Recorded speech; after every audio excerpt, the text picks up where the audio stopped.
Mga ka-POM Ray, no? So ito yung solar panel ko na 200 watts. So sa solar panel, no, ang expected na harvest natin diyan is always 50% lang. Dahil nga kung meron kang 200 watts na solar panel, so expected mo lang is 100 watts lang 'yan ang harvest mo diyan per hour, no? Bakit? Kasi sa umaga, no, mababa lang yung harvest niyan. Sometimes 20 to 40 watts lang. Then lalakas lang yan after ng 10 to 2 PM, no? 10 AM to 2 PM yan, dyan natataas yan. Lalo na kung alas 12, nagiging 170 to 180 watts yan. So kaya assuming mo lagi is 50% lang ang makukuha mo sa isang solar panel. Kaya kung may load ka na 100 watts, ay need mo ng 200 watts para magamit mo yung load mo o yung expected na wattage na kailangan mo, yung 100 watts. So 200 watts ang kapartner nun, dahil nga 50% lang yung assuming mo sa isang solar panel. Okay, so sa pagdating naman sa battery, no, so mas maganda yung battery mo is 100 Ah, no. So if anytime na yung battery mo ay o yung solar panel mo dagdagan mo, no, ng isa pa, so pasok na pasok yun pag 100 ang battery mo. Siyempre ang controller mo kailangan iakma mo rin dun sa mismong solar panel at battery mo, no. So katulad nito 25 ampere, so ito pwede itong kumarga ng isang 400 watts na solar panel then or lower, no. So madali lang naman kuhanin yung ampere, no. Pag sinabing 25 ampere, so i-times mo sa 12. So ang kalalabasan no, is 300 watts ang pwede niyang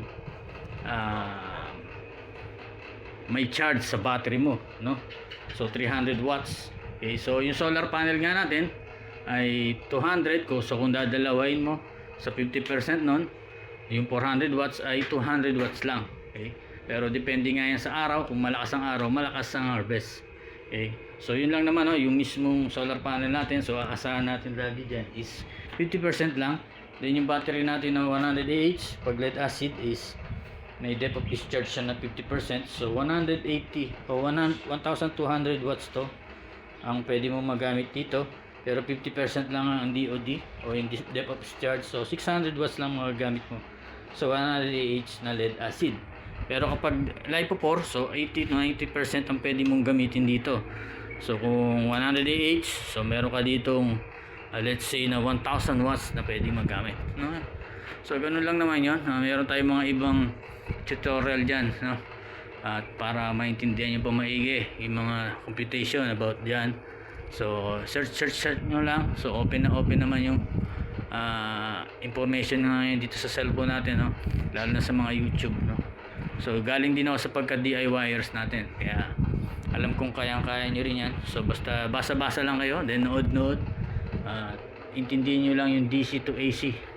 Okay, so kung may electronic background ka, lalong kayang-kaya mo na to. Okay, so pwede nga tong pang personal, pwede rin pang business. So yan mga ka-electrical, no, ka-Ray POM, no. So Ray Electrical yung main channel ko, then pwede nyo i-check yun. Meron tayong lesson 1 to 1, so to 7 yun video do, no.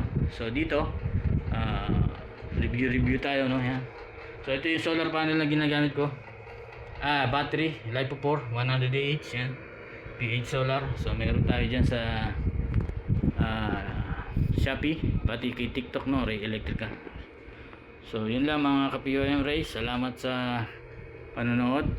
So click the notification bell kung gusto mo ganitong content, at paki-click mo na rin ang subscription dyan, no.